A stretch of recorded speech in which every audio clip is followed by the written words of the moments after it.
મજા આવે છે અને હું કે થેરાપી લેવાની રેગ્યુલર થેરાપી લેવાની ખૂબ સારો ફાયદો થાય છે. તો બધાએ ફરજિયાતથી લેવી જ જોઈએ. આપણા માટે આપણે થોડો ટાઈમ તો કાઢવો જ જોઈએ. બીજી શું તકલીફ છે? બીજી શું તકલીફ હતી? હા, મને કોલેસ્ટ્રોલ પણ હતો. કેટલા ટાઈમ થયા હતું?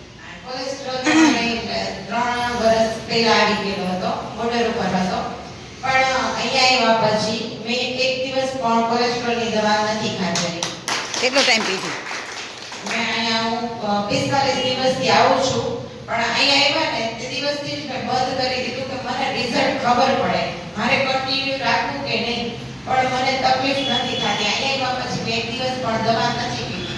ન પીતો શું થતું? નહીંતર પીવું નહીં તો મને આંખો પર ઓછા ચડી જતા, કામ કરવાની મજા ન આવતી, સ્ફૂર્તિ ન લાગતી, બેઠા બેઠા બેસી જવાનું જ મન થાય, સ્ફૂર્તિ જરાય નહીં. કામ કર્યું હોય તો એમ થાય કે થોડી વાર રહીને કરી, પણ એમાં પછી મને એવું ફીલ નથી થતું. સ્ફૂર્તિ રહે છે અને દવા તો મેં સાવ બંધ જ કરી દીધી છે. એક પણ દવા નથી પીધી. કોલેસ્ટ્રોલની ગોળી જ નથી પીતા? કોલેસ્ટ્રોલની દવા જ નથી પીધી. ઉંમર કેટલી છે તમારી? 42 યર્સ છે. 42. હા, એકવાર જોરદાર તાળી પાડો.